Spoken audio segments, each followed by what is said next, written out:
Amin.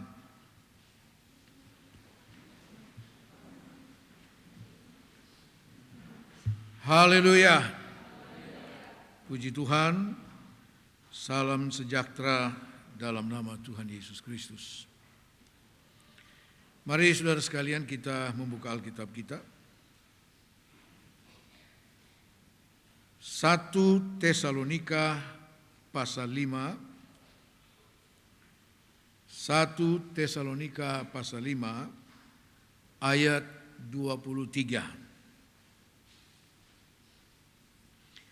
1 Tesalonika pasal 5 ayat 23, ayat yang sudah sering sekali kita mendengar dan mempelajari. Begini firman Tuhan, saya bacakan buat kita semua. Semoga Allah damai sejahtera menguduskan kamu seluruhnya, dan semoga roh, jiwa, dan tubuhmu terpelihara sempurna dengan tak bercacat pada kedatangan Yesus Kristus Tuhan kita. Katakan amin. Puji Tuhan. Semoga Allah damai sejahtera menguduskan kamu seluruhnya.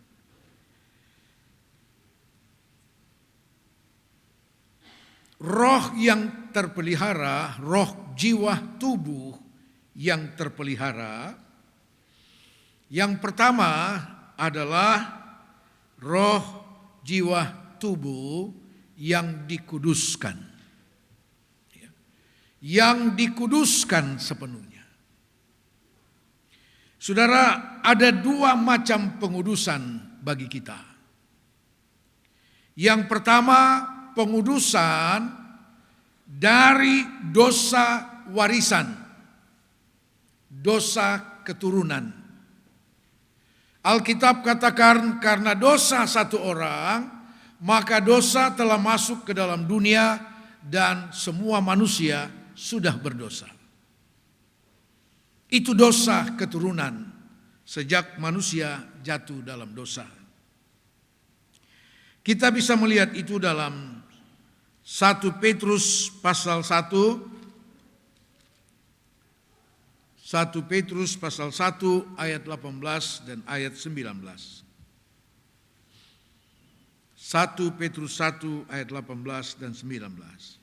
Sebab kamu tahu bahwa kamu telah ditebus dari cara hidupmu yang sia-sia yang kamu warisi dari nenek moyangmu itu, bukan dengan barang yang fana, bukan pula dengan perak atau emas, melainkan dengan darah yang mahal, yaitu darah Kristus, yang sama seperti darah anak domba yang tak bernoda dan tak bercacat.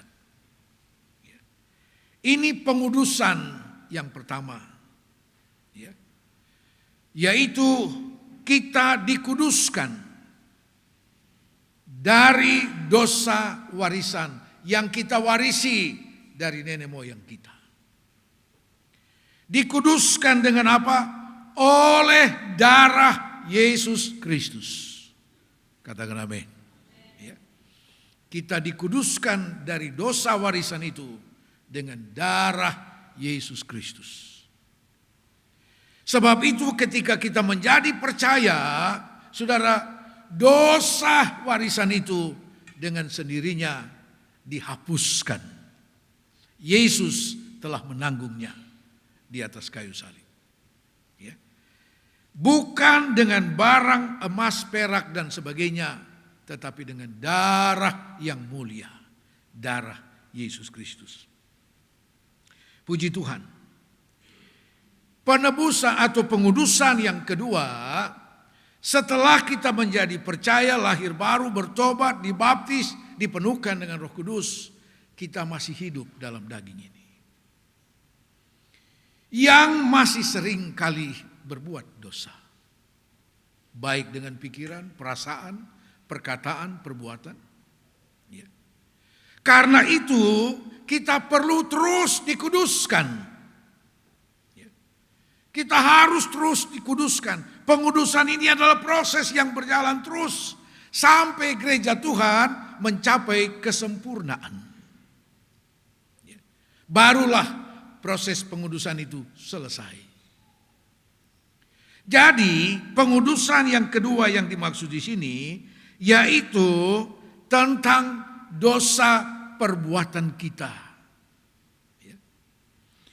Mari kita lihat di dalam Yohanes pasal 17 ayat 17. Yohanes 17 ayat 17. Kuduskanlah mereka dalam kebenaran. Firman-Mu adalah kebenaran. Jadi kita dikuduskan dari segala perbuatan kita sengaja atau tidak sengaja. Baik dalam pikiran dan perasaan. Kita terus dikuduskan oleh kebenaran firman Allah. Katakan amin. Ya. Karena itu kita perlu firman Allah setiap waktu. Setiap waktu. Pikiran kita bisa berdosa kapan saja, saudara. Perasaan kita dan sebagainya. Karena itu setiap saat kita perlu firman Allah. Yang terus menguduskan hati, jiwa, roh, pikiran kita. Sampai gereja Tuhan mencapai kesempurnaan. Haleluya. Inilah pengudusan yang dimaksud. Pengudusan dari dosa warisan oleh darah Yesus. Karena itu surat Ibrani katakan kita sudah dikuduskan, kita sudah ditebus oleh darah Yesus melalui pengorbanan Yesus sekali untuk selamanya, sekali untuk semua. Tapi ingat, kita masih berbuat dosa, bukan?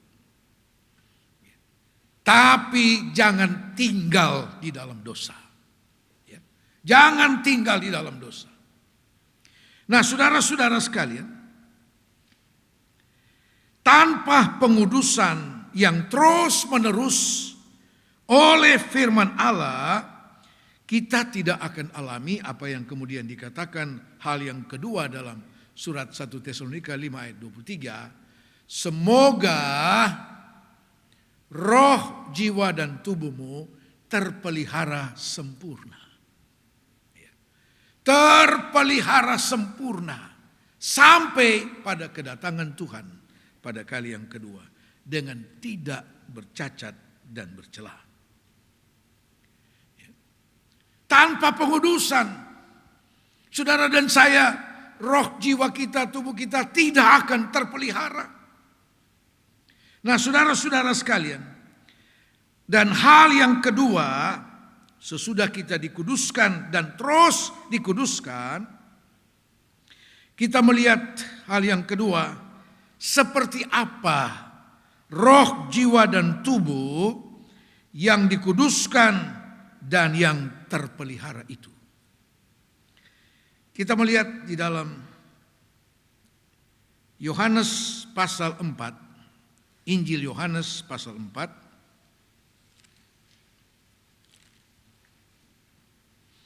ayat 23 dan ayat 24. Pagi ini kita akan melihat tentang roh yang terpelihara. Roh yang terpelihara. Yohanes 4 ayat 23 dan ayat 24. Tetapi saatnya akan datang dan sudah tiba sekarang bahwa penyembah-penyembah benar akan menyembah Bapa dalam roh dan kebenaran. Sebab Bapa menghendaki penyembah-penyembah demikian. Allah itu roh dan barang siapa menyembah Dia harus menyembahnya dalam roh dan kebenaran. Haleluya. Roh yang terpelihara adalah roh yang menyembah Bapa dalam roh dan kebenaran. Saudara-saudara, semua makhluk di bumi ini dapat memuji Tuhan. dapat memuji Tuhan. Burung-burung, apa saja, binatang-binatang dapat memuji Tuhan. Tetapi hanya manusia yang dapat menyembah Tuhan. Katakan amin. Ya. Karena manusia terdiri dari 3 unsur itu, tubuh, jiwa, dan roh. Roh inilah yang harus menyembah Allah. Ya. Harus menyembah Allah dalam roh dan kebenaran. Yesus katakan Allah itu roh, karena itu siapa yang menyembah dia harus menyembah dalam roh dan kebenaran. Salah satu fungsi dari roh kita adalah membawa kita untuk menyembah Allah dalam roh dan kebenaran. Roh yang terpelihara adalah roh yang menyembah Allah. Katakan amin. Tidak ada makhluk lain di dunia ini yang bisa menyembah Allah. Hanya manusia. Karena di dalam manusia ada roh itu. Haleluya. Mari kita lihat seperti apa roh yang terpelihara itu. Kita sangat mutlak perlu memiliki roh yang terpelihara oleh Tuhan. Terpelihara oleh Tuhan. Oleh kekuatan dari Allah. Mari kita lihat contoh. Yaitu terpelihara supaya roh kita tidak bercacat. Dan terus menjadi sempurna. Kita melihat salah satu contoh dalam firman Tuhan. Daud memiliki roh penyembah kepada Allah. Dan itu dia lakukan, saudara, dari sejak masa mudanya. Dia menjadi seorang penyembah yang benar. Dia menjadi seorang penyembah. Dia memiliki roh yang senantiasa menyembah Allah. Mazmur pasal 5 ayat 8. Mazmur 5 ayat 8. Tetapi aku berkat kasih setiamu yang besar, aku akan masuk ke dalam rumahmu, sujud menyembah ke arah baitmu yang kudus dengan takut akan engkau. Dalam banyak bagian kitab Mazmur, Daud seringkali mengajak semua orang untuk menyembah Tuhan. Untuk menyembah Tuhan. Bahkan Daud mengajak bangsa-bangsa menyembah Tuhan. Menyembah Tuhan. Ya. Saudara-saudara, karena itu roh Daud adalah roh yang terpelihara. Haleluya. Roh yang terpelihara. 1 Samuel 24 dan pasal 26, dua pasal yang seringkali kita singgung tentang Daud. Di mana secara manusia Daud ada kesempatan untuk membunuh Saul. Ya, untuk membunuh Saul. Dan akan segera mengakhiri penderitaan Daud secara manusia. Saudara-saudara, tapi Daud tidak melakukan itu. Walaupun ajudannya Abisai katakan, Tuhan, ini kehendak Tuhan. Ini kehendak Tuhan. Ini kesempatan yang Tuhan berikan. Biar saya yang bunuh dia. Saudara, Daud bilang jangan. Tidak boleh. Tidak boleh. Kita serahkan dia kepada Tuhan. Tuhan mau apakan dia, itu urusan Tuhan. Roh yang menyembah Tuhan. Roh yang terpelihara, saudara, adalah roh yang memiliki kepekaan terhadap firman Allah. Katakan amin. Daud memahami, dia mengerti firman Tuhan. Yaitu bahwa pembalasan itu hak Tuhan. Ini roh yang terpelihara. oleh firman Allah. Sehingga dia punya kepekaan terhadap firman Tuhan. Ya. Oh, dia tidak begitu saja mengikuti keinginannya untuk mengakhiri penderitaannya dengan cara membunuh Saul. Tidak. Roh yang terpelihara adalah roh yang punya kepekaan terhadap firman Tuhan. Roh yang terpelihara adalah roh yang menghormati otoritas dari Allah. Ya. Walaupun dia menderita, sangat menderita, saudara. Sangat menderita. Sekian banyak tahun. Ya. Dikejar-kejar oleh Saul. Mau dibunuh oleh Saul. Saudara, tapi Daud tidak ingin mengakhiri penderitaan itu dengan membuat aib, cacat dalam rohnya. Tidak. Rohnya senantiasa terpelihara. Karena Daud memiliki roh yang menyembah Tuhan. Haleluya. Puji Tuhan. Roh yang terpelihara oleh kekuatan Allah senantiasa menghormati otoritas dari Allah. Menghormati kebenaran firman Tuhan. Mengutamakan firman Allah di atas segala kepentingan, saudara. Di atas segala kepentingan. Saudara-saudara sekalian, karena itu Daud menolak. Yang berikut, Daud bukan cuma punya kepekaan terhadap firman Allah, tetapi Daud dipenuhkan oleh Roh Kudus. 1 Samuel 16 ayat 13. 1 Samuel 16 ayat 13. Samuel mengambil tabung tanduk yang berisi minyak itu dan mengurapi Daud di tengah-tengah saudara-saudaranya. Sejak hari itu dan seterusnya berkuasalah Roh Tuhan atas Daud. Berkuasalah Roh Tuhan atas Daud. Yang pertama tadi, Daud punya kepekaan terhadap firman Allah. Dia mengerti firman Allah. Banyak orang tahu firman Allah, tapi tidak punya roh yang peka terhadap firman Allah. Sehingga dengan mudah melanggar firman Tuhan. Dengan mudah mengikuti hawa nafsu daging ini. Dan mengesampingkan kebenaran firman Allah. Ketika Daud berkata kepada Abisai, kita serahkan dia kepada Tuhan. Apa yang Tuhan mau lakukan, itu terserah Tuhan. Artinya apa? Daud mengerti firman Tuhan katakan, pembalasan itu hak Tuhan. Dia mengerti dan dia peka terhadap firman Allah. Haleluya. Itu roh yang terpelihara, saudara. Yang terpelihara. Saudara-saudara yang dikasihi Tuhan. Terpelihara oleh apa? Roh kita dipelihara oleh apa?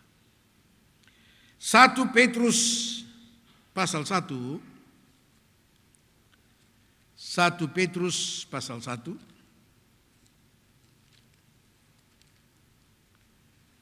Ayat yang kelima. Yaitu kamu yang dipelihara dalam kekuatan Allah karena imanmu, sementara kamu menantikan keselamatan yang telah tersedia untuk dinyatakan pada zaman akhir. Yaitu kamu yang dipelihara di dalam kekuatan Allah. Apa itu kekuatan Allah yang memelihara saudara dan saya? Yang memelihara roh kita. Roma 1 ayat 16 dikatakan bahwa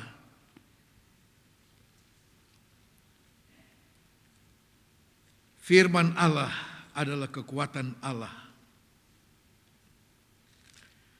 Roma 16 ayat 1.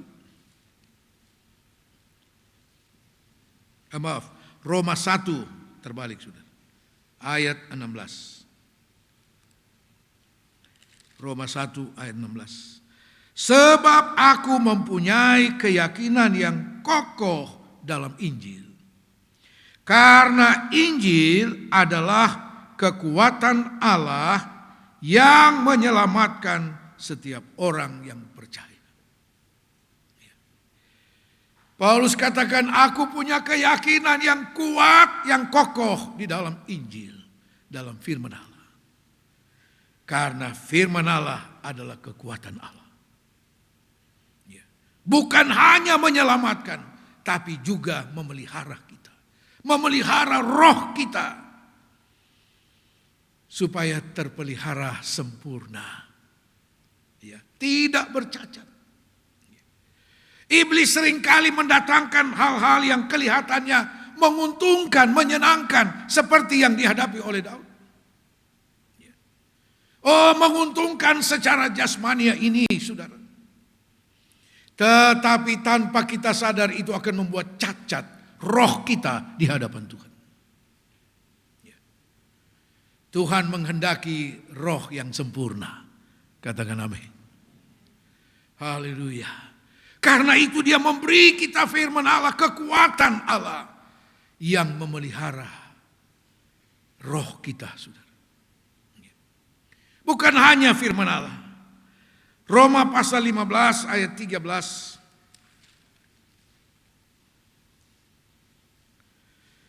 Semoga Allah sumber pengharapan memenuhi kamu dengan segala sukacita dan damai sejahtera dalam iman kamu, supaya oleh kekuatan Roh Kudus kamu berlimpah-limpah dalam pengharapan. Oleh kekuatan Roh Kudus. Firman dan Roh Kudus adalah kekuatan Allah yang memelihara saudara dan saya. Bukan hanya memelihara dalam kehidupan secara jasmania, tetapi yang pertama-tama dan yang terutama, firman dan Roh Allah memelihara roh kita supaya terus terpelihara sempurna. Haleluya. Haleluya. Alkitab menulis banyak contoh tentang mereka yang rohnya terpelihara oleh firman Allah dan oleh kekuatan Roh Kudus. Kita akan lihat contoh-contoh itu nanti. Saudara, roh yang terpelihara, tadi kita sudah lihat contoh tentang Daud, di mana dia tidak memakai kesempatan untuk membunuh Saul karena rohnya terpelihara oleh firman Allah dan oleh Roh Kudus. Yang berikut, saudara, masih tentang Daud. Roh yang terpelihara adalah roh yang tidak takut dengan apapun. Katakan amin. Roh yang tidak takut. Kalau roh Saul takut menghadapi Goliat, Daud tidak takut. 1 Samuel 17 ayat 45. 1 Samuel 17 ayat 45. Tetapi Daud berkata kepada orang Filistin itu, engkau mendatangi aku dengan pedang dan tombak dan lembing, tetapi aku mendatangi engkau dengan nama Tuhan semesta alam, Allah segala barisan Israel yang kau tantang itu. Roh yang terpelihara tidak ada ketakutan. Kenapa? Aku mendatangi engkau dengan nama Tuhan Allah Israel. Roh yang terpelihara tidak ada ketakutan, karena roh itu mengandalkan Tuhan. Dia mengandalkan Tuhan. Roh yang terpelihara selalu mengandalkan Tuhan, sehingga tidak ada ketakutan. Tidak ada ketakutan. Saya kira ketika Daud mulai turun ke sungai yang memisahkan tempat di mana orang Israel berada dan orang Filistin yang dipimpin Goliat ada di seberang. Ketika dia mulai turun ke sungai untuk memilih batu-batu yang akan dia pakai, itu tentara Israel semua tahan napas, saudara. Ya. Mungkin secara manusia mereka sudah bisa membayangkan, aduh, lu mau jadi apa Daud? Ya, lu mau jadi apa? Sama sekali tidak sebanding. Tapi Daud punya roh yang terpelihara. Haleluya. Yaitu roh yang tidak ada ketakutan. Walaupun secara manusia sangat tidak mungkin. Sangat tidak mungkin. Sehingga ketika Goliat menaruh perhatian, yang muncul ini saya minta satu orang untuk menghadapi saya. Kok yang muncul anak kecil? Goliat merasa terhina dengan itu. Tapi Daud bilang, tunggu. Saya mendatangi engkau dengan nama Tuhan Allah Israel. Luar biasa, saudara. Itu roh yang terpelihara. Tidak ada ketakutan. Tidak ada ketakutan. Roh yang terpelihara adalah roh yang tidak dapat diintimidasi oleh iblis.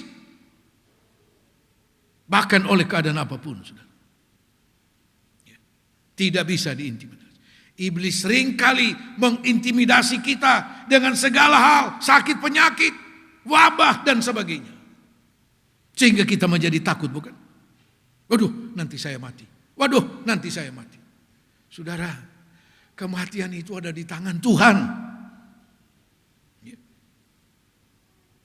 Apa gunanya kita baca ayat setiap kita mulai ibadah? Sakit penyakit dilalukan, tahun umurmu akan digenapkan oleh Tuhan. Jangan mau diintimidasi oleh iblis dengan berbagai cara, saudara. Jangan mau.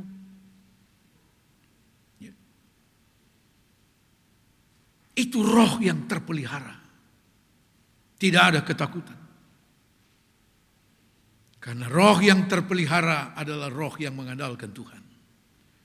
Dan roh yang mengandalkan Tuhan tidak dapat diintimidasi.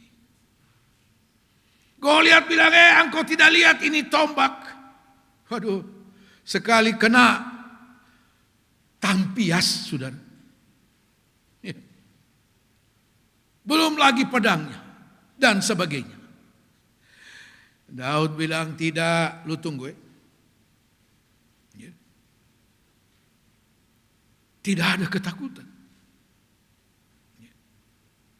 Dan Daud maju menghadapi Goliat bukan untuk kepentingannya, untuk kepentingan umat Tuhan. Haleluya. Mari kita miliki roh yang terpelihara di dalam Tuhan. Yaitu roh yang senantiasa menyembah Tuhan. Haleluya. Seringkali kita salah mengerti ketika kita diajak untuk harus memberi waktu berdoa kepada Tuhan. Berdoa itu bukan cuma sekedar datang lapor daftar keperluan hidup kita setiap hari.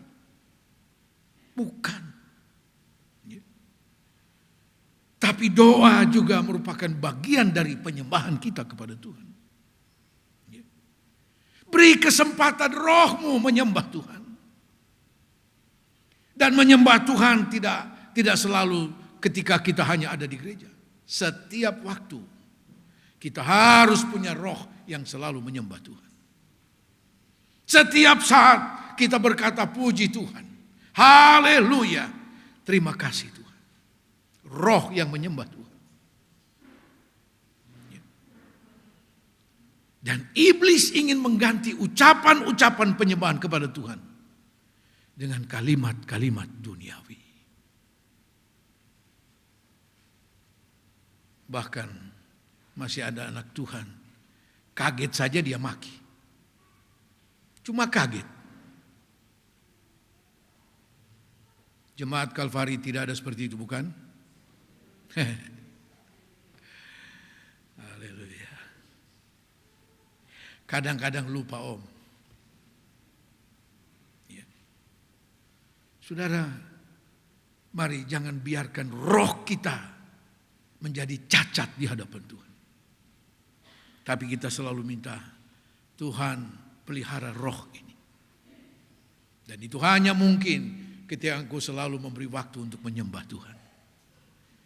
Dan itu diharuskan. Yesus katakan harus menyembah Bapa dalam roh dan kebenaran. Haleluya. Mari kita beri lebih banyak waktu untuk menyembah Dia. Menyembah Tuhan.